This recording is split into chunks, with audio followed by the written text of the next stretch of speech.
Hello ඉතින් ඕගලඟ ගොඩක් ආදරෙන් පිළිගන්නවා ටෙක් විත් ජනෙත් YouTube channel එකට. ඉතින් අද මේ වීඩියෝ එකෙන් කතා කරන්න බලාපොරොත්තු වෙන්නේ පොඩ්ඩක් 2024 වගේ ඉඳලා ආපු concept එකක් ගැන. මේකේ නම තමයි cloud repatriation කියන concept එක.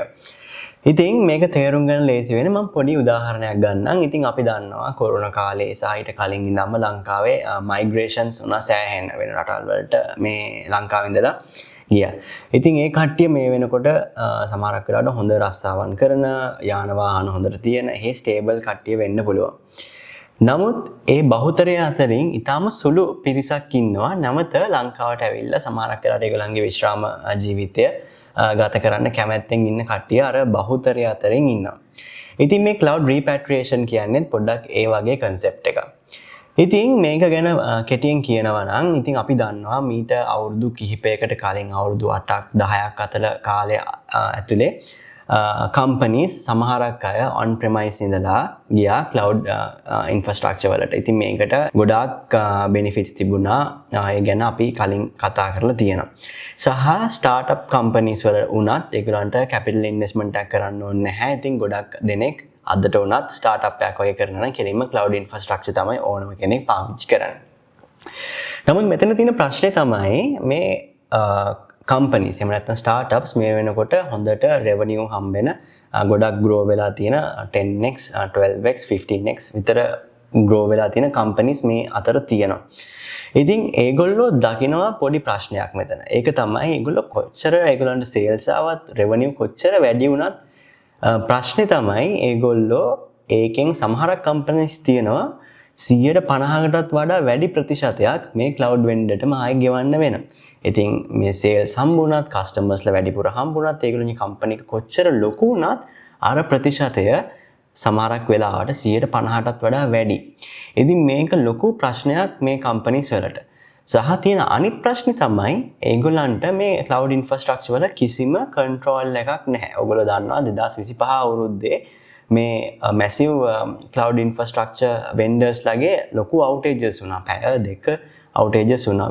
Azure වල, AWS වල විශේෂයෙන්ම Trando outages වුණා. ඉතින් මේ outages කාලේ අතුරත ඒගොල්ලන්ගේ business ගොඩාක් drop වුණා. මොකද ඒගොල්ලන්ට හම්බෙන revenue මේ outage එකක් වුණ ගමන් ඒව නැති වෙනවා. ඉතින් මේ critical systems දුවන්නේ cloud vendors ලා ඇතුලේ.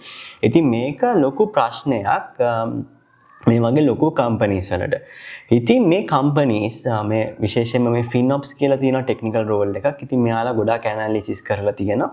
ඉතින් මෙයාලා ආයි හිතනවා මොකද දැන් මේගොල්ලන්ට capital investment එකක් තියෙනවා. මේ ඇවිල්ලා ගොඩක් grow වෙච්ච company සමහරක් වෙලාවට අවුරුදු ගාණක් cloud වල ඉඳලා ඒගොල්ලන්ට grow වෙලා. ඉතින් ඒගොල්ලෝ දැන් investment එකක් කරන්න සමහරක් companies investment එකක් කරන්න ලෑස්ති වෙනවා. cloud ඉඳලා නැවත on premise data centers වලට එනවා.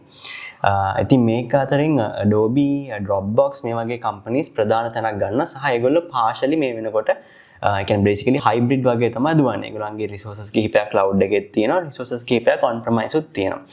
ඉතින් මේ වෙනකොට මේ වගේ on premise data center එකක් කරන්න companies reluctant වෙන්නෙත් නැහැ. මොකද එකක් ඇවිල්ලා ඒගොල්ලන්ට investment එකක් තියෙනවා. මොකද සමහරක් වෙලාවට අර startup companies මේ වෙනකොට ගොඩක් grow වෙලා ඒගොල්ලන්ට revenue එක දැන් හුඟක් හම්බ වෙනවා.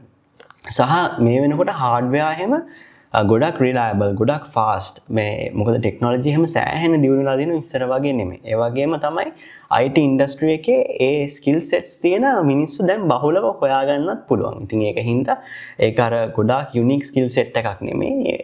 ඒක සාමාන්‍යයෙන් දැන් IT industry එකේ ගොඩක් කට්ටිය එනවා. ඉතින් මේ වගේ skill sets තියෙන කට්ටිය මේ වෙනකොට හොයාගන්න පුළුවන්. ඒ වගේම තමයි ඉස්සරහට co-working spaces වල වැඩ කරපු කට්ටියට මේ වෙනකොට buildings තියෙනවා. මොකද employees ලා දහස් ගාණක් ඉන්නවා. ඉතින් ඒගොල්ලන්ට location එක තියෙනවා. සහ network මේ වෙනකොට ගොඩාක් powerful. ඔයගොල්ලෝ දන්නා backup හිටන් තියෙනවා. මොකද උදාහරණයක් විදිහට lease lines විතරයි ඉස්සර තිබුණේ. මේ වෙනකොට Starlink ඒ වගේ next gen technology හිටන් තියෙනවා. ඉතින් මේ වගේ high end technologies හිටන් මේ වෙනකොට තියෙන නිසා මේ companies reluctant නැහැ මේ වගේ data center එකක් දුවන්න. මොකද ඒගොල්ලන්ට skill set එක තියෙනවා, මුදල් තියෙනවා, technology තියෙනවා, backups හදාගන්න ලේසි සහ කොහොමද security කොහොමද building එකට දෙන්න ඕනේ. ඉතින් ඒගොල්ලන්ට මේ වගේ data set එකක් run කරන එක initial capital investment එකක් තියෙනවා. මොකද මේ servers ටික සල්ලි දීලා ගන්න ඕනේ. uninterrupted power supply එකක් දෙන්න ඕනේ. පොඩ්ඩක්වත් drop වෙන්න විදියක් නැහැ. ඉන්ටර්නෙට් උත් continuous තියෙන්න ඕන, high speed වෙන්න ඕන. ඉතින් මේ වගේ ප්‍රශ්න ටිකක් තියෙනවා. නමුත් long term ගත්තම තව අවුරුදු 10ක් 15ක් ගත්තම මේ investment එක කරා කියලා කිසිම ගැටලුවක් නැහැ කියන තැන තමයි මේ ලොකු companies හිතන්නේ. ඉතින් මේ වෙනකොට සමහරක් companies අර cloud vendors ලා ඉඳලා on premise එන්න පටන් අරන් තියෙනවා. ඉතින් මේකට තව හේතුවක් බලපානවා. මොකද ඔයගොල්ලෝ දන්නවා ඇති cloud vendor කෙනෙක් අපි තෝරගත්තම ඒගොල්ලෝ එක එක programs තියෙනවා, free workshops තියෙනවා. ඉතින් මේ අතරින් අපි දන්නවා well architected programs තියෙනවා. ඉතින් මේක පොඩ්ඩක් Asia කට්ටිය හැම ගොඩාක් කරන දෙයක්. ඒගොල්ලෝ අපේ deployment වලට scores දෙනවා. 75යි. ඔයගොල්ලන්ට ලකුණු දෙනවා. ඔයගොල්ලන්ගේ මේක well architect කරලා තියෙන හොඳ architecture එකක් තියෙන deployment එකක් අපි ඔයගොල්ලන්ට ඒකට 75ක් ලකුණු දෙනවා. ඉතින් ඉතුරු 125 නැත්තේ ඇයි? ඉතින් ඒගොල්ලෝ කියන ඔයගොල්ලෝ අපේ මේ ටෙක්නොලොජිස් පාවිච්චි කරන්නේ නැහැ. ඔයගොල්ලෝ මේ වගේ ටෙක්නොලොජිස් පාවිච්චි කරනවා ඔයගොල්ලන්ට රිලයබිලිටි එක තව වැඩි කරන්න පුළුවන්. වගේ ඒගොල්ලෝ ඔප්ෂන්ස් දෙනවා. ඒගොල්ලෝ කියනවා ඔයගොල්ලෝ මේකත් ගන්න, මේකත් ගන්න. ඉතින් මේ වගේ අපිටත් වගේ ලකුණු වැඩියෙන් ගන්නනේ. ඉතින් ඒකින්ද අපි අනිත් ඉන්ෆ්‍රාස්ට්‍රක්චර් ඔක්කොම යූස් කරලා දැන් සෙටප් එකක් ගහන් තියෙනවා. දැන් අපිට cloud vendor එකෙන් ගැලවිලා එන්න හරිම අමාරුයි.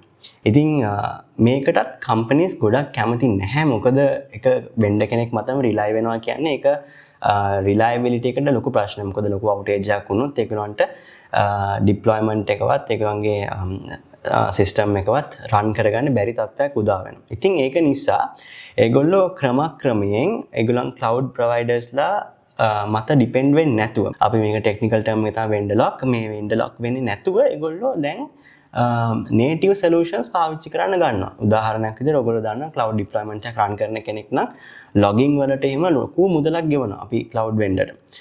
නමුත් open source solutions හිටන් තියෙනවා මේ logging ඊට වඩා අඩුවට කරගන්න පුළුවන්. ඉතින් මේවා වලට මේ companies මාරු වෙනවා.